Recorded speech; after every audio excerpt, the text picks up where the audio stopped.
क्या हाल है दोस्तों।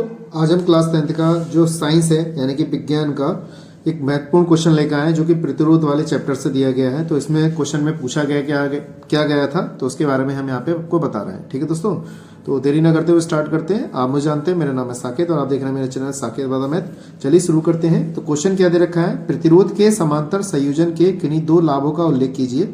तो हमने यहाँ पे दो लाभ लिखे हैं यहाँ पर। उसके बाद कह रहा है दिए गए परिपथ में प्रत्येक प्रतिरोध में प्रवाहित धारा तथा परिपथ में प्रवाहित संपूर्ण धारा के मान बताने, यानी कि I1 I2 I3 का मान भी यहाँ पे आपको बताना है। ठीक है, पहला तो धारा ज्ञात करनी है परिपथ में, फिर उसके सबके I1 I2 I3 के मान ज्ञात करने हैं। तो चैनल पर बने रहिएगा, जब भी आप अच्छी तरह समझ पाएंगे, अन्यथा नहीं समझ पाएंगे। ठीक है दोस्तों, तो देरी न करते हुए स्टार्ट करते हैं। तो इसमें लिखा है प्रतिरोध दो लाभों के मान बताइए। यहाँ पर दो लाभ बताने यहाँ पर, तो इसके बारे में लिख दिया मैंने। सबसे पहला लाभ लिखा है समांतर क्रम में तुल्य प्रतिरोध न्यूनतम होता है। ये आपको याद रखना है।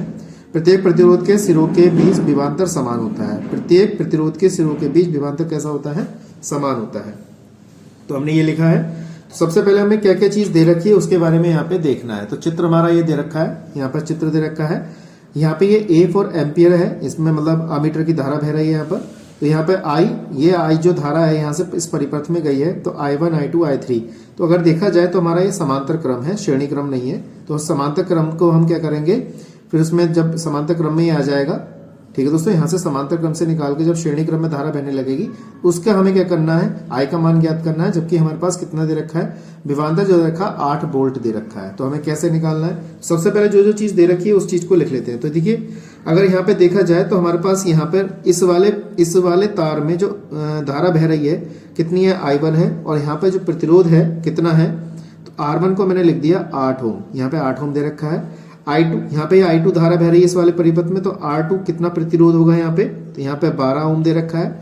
यहाँ पे I3 धारा बह रखी है, तो यहाँ पे प्रतिरोध कितना होगा, R3 बराबर कितना है, 24 ओम दे रखा है।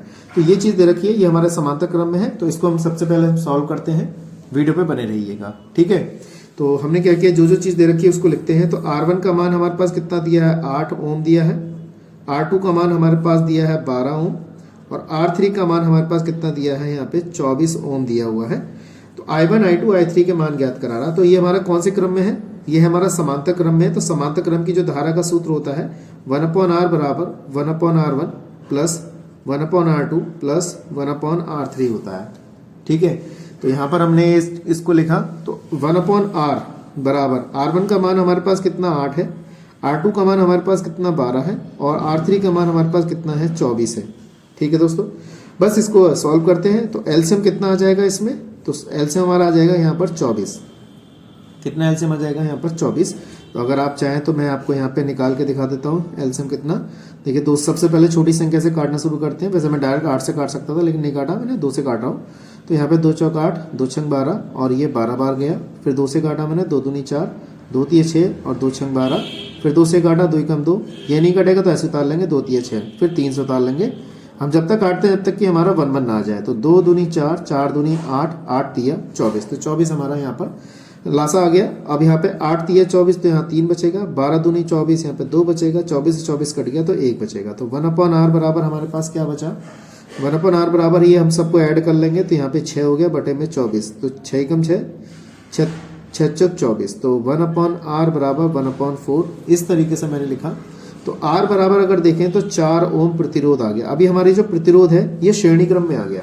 किस क्रम में आ गया, श्रेणी क्रम में प्रतिरोध आ गया। तो इसका हम जो चित्र बनाएंगे, अगर आप चाहें तो इसका एक छोटा सा मैं चित्र बना के दिखाता हूं आपको। तो इसका जो चित्र बनेगा इस तरीके से, ये ऐसे बन गया। अब हमारा यहाँ पे हमारे पास ये बैटरी हो गई, यानी कि 8 वोल्ट हो गया।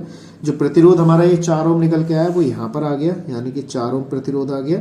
अब यहाँ पे बहने वाली धारा आई है, और यहाँ पे क्या हमारा ये अमीटर है। ठीक है दोस्तों, अब इसमें कह रहा है कि इसका I का मान बताओ। फिर R1 R2 R3 के जो मान दे रखे हैं, प्रतिरोध में दे रखे हैं, तो I1 I2 I3 के मान भी हमें यहाँ पे ज्ञात करने हैं। ठीक है, तो मैं समझता हूँ इसके समांतर क्रम में से निकालकर हमने इसको क्या किया है, पहले श्रेणी क्रम में बना लिया। श्रेणी क्रम का प्रतिरोध हमने निकाल लिया, कितना आया, 4 आया। ठीक है दोस्तों, बस अब हमें क्या करना है, इसका इसमें कुल प्रतिरोध में जो धारा बह रही है इसकी हम वो निकाल लेते हैं। तो धारा यहाँ पे हमारे पास कितना है, यहाँ पे 8 वोल्ट दे रखा है। तो ओम के नियम से हमारे पास क्या होता है, V बराबर आई आर होता है, तो यहाँ से I चाहिए इस प्रतिरोध में, तो I बराबर कितना हो जाएगा, V अपॉन आर हो जाएगा। तो V की वैल्यू कितनी हमारी 8 दे रखी है और R की वैल्यू अभी हमने निकाली है, कितनी आई है, 4 आई है, तो 4 दूनी 8। तो इसमें कितनी हमारी धारा हो गई, एम्पियर, यानी कि इस परिपथ में 2 एम्पियर की धारा बह रही है। ठीक है दोस्तों, मैं समझता हूँ ये चीज़ आपको अच्छी तरह समझ में आ गई होगी। अब इसी क्रम में अगर हम देखें तो 8 ओम पर, यानी कि इस वाले 8 ओम पर प्रतिरोध जो धारा है हमारे पास, इस प्रतिरोध पर इस धारा का I1 का मान ज्ञात करेंगे, फिर I2 का मान, फिर I3 का मान ज्ञात करेंगे। यही चीज पेपर सवाल में ज्ञात करा रहा है।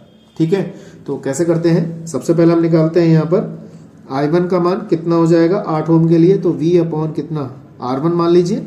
यहाँ पे मैं I2 बराबर V अपॉन कितना R2 लिख लेता हूँ, और यहाँ पे हमारे पास I3 बराबर V अपॉन कितना है R3 है, तो ये लिख लेते हैं। ठीक है, तो हमारे पास I1 बराबर V का मान 8 दे रखा है और R1 का मान कितना हमारे पास यहाँ पे 8 ओम दे रखा है। कितना दे रखा है, 8 ओम यहाँ पे निकाल लेते हैं। तो हमने यहाँ पे क्या किया, 8 एकम 8, तो यहाँ पे I1 का मान है जो 1 एम्पियर आ गया, यानी कि इस परिपथ में I1 का मान कितना आ गया, 1 एम्पियर आ गया। ठीक, इसी प्रकार से इस वाले उसमें निकालेंगे I2 बराबर V का मान कितना हमारा 8 ही दे रखा है, V का मान कितना हमारा यहाँ पे 8 है, और जो हमारा प्रतिरोध है R2 यहाँ पे कितना दे रखा है, 12 ओम। कितना दे रखा है, R2 का मान 12 ओम। यहाँ पे लगा देते हैं, तो इसमें लगाते हैं तो V का मान तो 8 ही होगा, यहाँ पे 12 होगा, तो 4 दूनी 8, 4 तिया 12। तो I2 बराबर 2 अपॉन कितना हो जाएगा हमारे पास, यहाँ पे 3 हो जाएगा। इतने एम्पियर धारा यहाँ पे बह रही है।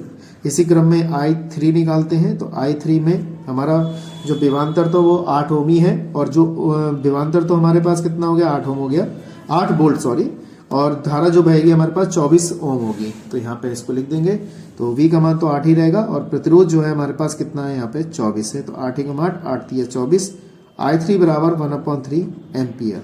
तो हमने क्या किया, इस पूरे सवाल में हमने सारी चीज यहाँ पे ज्ञात कर ली है, I1 का मान भी, I2 का मान भी, I3 का मान भी। अगर वो कहता है इसका तुल्य प्रतिरोध ज्ञात करिए, तुल्य प्रतिरोध तो हमने यहाँ पे निकाल ही लिया है, कितना है। अगर वो कहता है तुल्य क्या कहते हैं एम्पियर धारा कितनी बह रही है, तो इसमें सबको I बराबर I1 plus I2 plus I3 इसको ज्ञात कर सकते हैं, लेकिन इसने यहाँ पे नहीं पूछा है। यहाँ पे खाली उसने पूछा है संपूर्ण धाराओं का मान बताइए, तो संपूर्ण धारा का मान हमने यहाँ पे ज्ञात कर लिया है। मैं समझता हूँ ये चीज आपको अच्छी तरह समझ में आई होगी। अगर किसी प्रकार की समस्या अगर आपको समझ में नहीं आया तो मुझे कमेंट में जरूर बताइएगा। ठीक है, इसी क्रम में हम क्या करेंगे, नेक्स्ट वीडियो में अगले कुछ टाइप के क्वेश्चन लेके आएंगे, आपको अच्छी तरह समझने हैं। अगर कोई कंफ्यूजन है तो मुझे कमेंट में जरूर बताइएगा। ठीक है दोस्तों, तो आज के लिए इतना ही, नेक्स्ट वीडियो में मिलेंगे ऐसे इंटरेस्टिंग क्वेश्चनों के साथ। जय हिंद, वंदे मातरम।